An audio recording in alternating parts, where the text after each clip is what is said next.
అభివృద్ధిలో నవ్యాంధ్ర దూసుకుపోతోంది. ఆర్థిక వృద్ధి, సులభతర వాణిజ్యంలో జాతీయ స్థాయిలో ప్రథమ స్థానంలో నిలిచిన ఏపీ ఇప్పుడు ఇంధన పొదుపులోనూ సత్తా చాటింది. కేంద్ర విద్యుత్ శాఖ విడుదల చేసిన రాష్ట్ర ఇంధన పొదుపు సన్నద్ధత సూచీలో ఏపీ అగ్రస్థానంలో నిలిచింది. రెండో తరం విద్యుత్ సంస్కరణలతో ఇంధన పొదుపు చర్యల్లో నవ్యాంధ్ర అగ్రస్థానంలో ఉందంటూ ప్రపంచ బ్యాంక్ ప్రశంసించింది.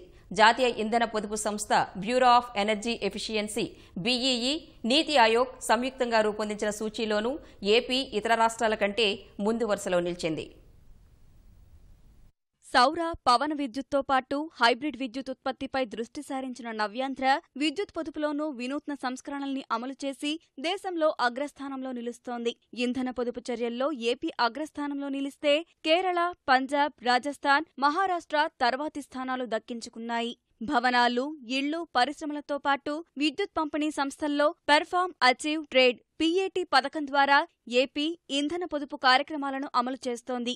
బీఈఈ సూచించిన 1-2 పథకాలకే పరిమితమైతే ఏపీతో పాటు అగ్రస్థానంలో ఉన్న 5 రాష్ట్రాలు మాత్రం వాటి సొంత పథకాలను కూడా అమలు చేస్తున్నాయి. జాతీయ ఇంధన పొదుపు సంస్థ సూచనలతో సంప్రదాయ విద్యుత్ ఉపకరణాల స్థానంలో స్టార్ రేటెడ్ ఉపకరణాల వినియోగం పెంపు, వాటిని వినియోగించేలా ప్రోత్సహించడం వంటి కార్యక్రమాలను ఏపీలోని డిస్కంలు సమర్థంగా నిర్వహిస్తున్నాయి. విశాఖ, విజయవాడ, తిరుపతి, రాజమహేంద్రవరం నగరాలతో పాటు కీలకమైన అన్ని పట్టణాల్లోనూ ఎల్ఈడీ విద్యుత్ బల్బులను వీధి దీపాలుగా వినియోగించడం వల్ల గణనీయంగా విద్యుత్ పొదుపు సాధ్యమైంది. వినియోగదారులకు ఎల్ఈడీ విద్యుత్ దీపాలను పంపిణీ చేయటం, విద్యుత్ ఆదా చేసే ఫ్యాన్లు, ఇతర ఉపకరణాలను వాయిదా పద్ధతుల్లో అందజేస్తున్న కారణంగా నవ్యాంధ్ర మెరుగైన ఫలితాలు సాధించగలిగింది. రాష్ట్ర వ్యాప్తంగా 2,17,00,000 ఎల్ఈడీ బల్బులను విద్యుత్ పంపిణీ సంస్థలు గృహ వినియోగదారులకు అందించాయి. మున్సిపల్ కార్పొరేషన్లు, పురపాలికలు, గ్రామ పంచాయతీల్లో వీధి లైట్లు సైతం ఎల్ఈడీలుగా మారిపోయాయి. దీనివల్ల 1,500 కోట్ల రూపాయలకు పైగా విద్యుత్ ఆదా అయింది. వ్యవసాయ కనెక్షన్లకు సౌర విద్యుత్ ఫలకాలను పంపిణీ చేయడంతో విద్యుత్ పొదుపు చర్యలు తారాస్థాయికి చేరాయి. విద్యుత్ పొదుపు చేసేలా భవన ఆకృతుల రూపకల్పన చేసినందుకు రాష్ట్రానికి గ్రీన్ బిల్డింగ్ కౌన్సిల్ నుంచి కూడా అవార్డు దక్కింది. ఈ అంశాన్ని కూడా బీఈఈ తన నివేదికలో ప్రత్యేకంగా ప్రస్తావించింది.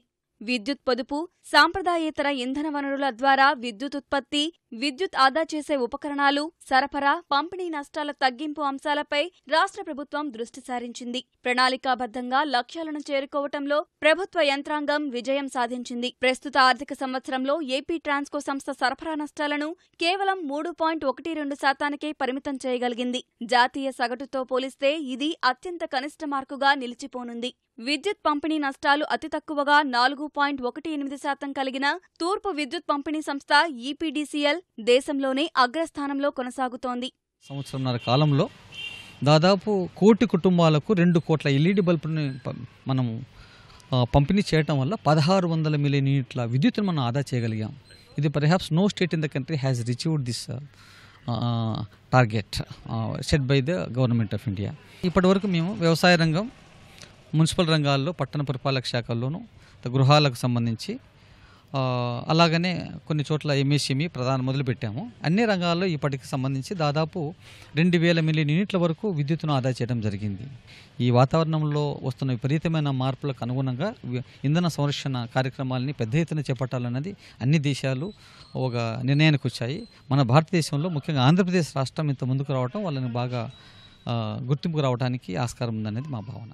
రాష్ట్రంలో ప్రస్తుతం 175 మిలియన్ యూనిట్ల డిమాండ్ ఉంటే కోతలు లేకుండా 175 మిలియన్ యూనిట్లను ఏపీ జెన్కో సరఫరా చేస్తోంది.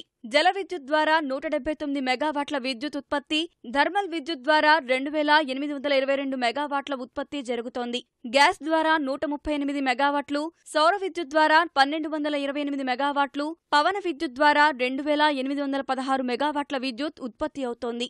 ఇతర మార్గాల్లో మరో 575 మెగావాట్ల విద్యుత్ ఉత్పత్తి చేయగలుగుతున్నారు. తూర్పు, దక్షిణ ప్రాంత విద్యుత్ పంపిణీ సంస్థల ద్వారా రాష్ట్రంలో 7,584 మెగావాట్ల విద్యుత్ పంపిణీ జరుగుతోంది. Losses reduction, transmission and distribution loss reduction, అది కూడా మనం 14% నుంచి ఈరోజు 9.82%కి తీసుకువచ్చాము. మూడోది, అది మోస్ట్ ఇంపార్టెంట్ ఏమంటే రిన్యూబుల్ ఎనర్జీ పైన పెద్ద ఫోకస్ ఇవ్వడం. ఒకటి మన దగ్గర ఎందుకంటే సోలార్ అండ్ విండ్కి ఎక్కువ పొటెన్షియల్ ఉంది. అందుకే కొత్త పాలసీస్ తీసుకువస్తే ఆల్మోస్ట్ మనం last 1,500 megawatt of wind, 1000 megawatt of solar add చేసాము. ఇంకా ఒక మనకు 45 డేస్లో another 1500 megawatt of wind and 1000 megawatt. ప్రపంచంలో అతిపెద్ద solar park, solar pump sets కూడా 9000 పైన మనం ఇవ్వడం జరిగింది. Grid connected solar pump sets, energy efficient pump sets, అది చాలా మంచి ప్రోగ్రామ్. అది రైతుల కోసం పర్టికులర్గా. ఒక పక్కన రైతులకి ఉచిత విద్యుత్ ఇస్తూ, ఓన్లీ ఉచిత విద్యుత్ కాదు, దీంట్లో రైతులు ఆయన కావాల్సిన ఉత్పత్తి చేస్తూ విద్యుత్ గ్రిడ్కి ఇచ్చే విధంగా అది కూడా ఫెసిలిటీ మనం ఏర్పాటు చేస్తున్నాము.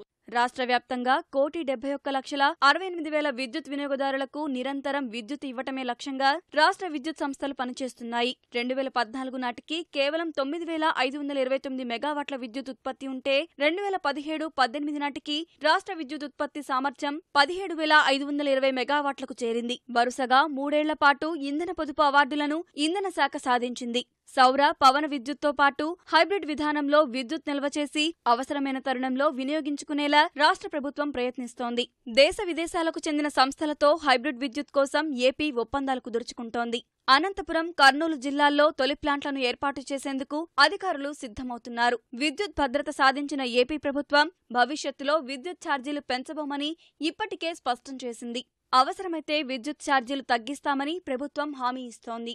22 లక్షల మిలియన్ యూనిట్స్ ఏదైతే లోటులో ఉండేదో అలాంటిది కవర్ చేసుకుంటూ వచ్చి ఉత్పత్తి కూడా 8,500 నుంచి మేము 17,000 వరకు కూడా పెంచాము. సోలార్ అండ్ విండ్ ఈ రెండింటినీ సింక్రనైజ్ చేసుకుంటూ ఎంతవరకు తగ్గించగలం, అందుకోసం తగ్గించగలుగుతాము అని చెప్పాం. 160 మెగావాట్స్ను ఉత్పత్తి చేయడానికి దేశంలోనే ఫస్ట్ యూనిట్ని మనం నెలకొల్పబోతున్నాం.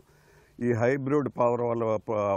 హైబ్రిడ్ పవర్ ప్రాజెక్టు వల్ల కూడా మనకి ఈ విండ్ అండ్ సోలార్లో వచ్చినటువంటి పవర్ని నైట్ టైం యూటిలైజ్ చేసుకోవడానికి బ్యాటరీ స్టోరేజ్తో first of its kind in India కాబట్టి దాన్ని కూడా ఆంధ్రప్రదేశ్ ప్రభుత్వం ప్రవేశపెట్టింది. ఇంచుమించు 1,900 మిలియన్ యూనిట్స్ని సేవ్ చేసుకునేటటువంటి పరిస్థితికి ఆంధ్రప్రదేశ్ ఈ రోజు వచ్చింది. 4 ఏళ్లలో ఏపీ జెన్కో, ట్రాన్స్కో డిస్కంలు నూతన ప్లాంట్ల కోసం పంపిణీ వ్యవస్థను బలోపేతం చేసేందుకు 9,600 కోట్ల రూపాయల మేర పెట్టుబడులు పెట్టాయి. రాష్ట్రంలో సౌర, పవన విద్యుత్ ప్లాంట్లతో పాటు హైబ్రిడ్ ఎనర్జీ ప్లాంట్లను ఏర్పాటు చేసేందుకు కూడా ఇంధన శాఖ భాగస్వామ్య సదస్సులో దేశ విదేశాలకు చెందిన సంస్థలతో 1,00,000 కోట్ల రూపాయల మేర ప్రభుత్వం ఒప్పందాలు చేసుకుంది. BEE 63 ప్రమాణికల ఆధారంగా ఈ సూచీని రూపొందించారు. భవనాలు, పరిశ్రమలు, పురపాలికలు, రవాణా, వ్యవసాయం, డిస్కంలలో ఇంధన సామర్థ్య ఫలితాలను అంచనా వేసి రూపొందించిన సూచీలో ఏపీ అగ్రస్థానంలో నిలవడం ప్రభుత్వ పారదర్శక పాలనకు నిదర్శనమన్న అభిప్రాయాలు వ్యక్తమవుతున్నాయి. విభజన తర్వాత 22 మిలియన్ యూనిట్ల లోటుతో ప్రయాణాన్ని ప్రారంభించిన ఏపీ సత్వర పొదుపు చర్యలతో దేశానికే ఆదర్శంగా నిలుస్తోంది.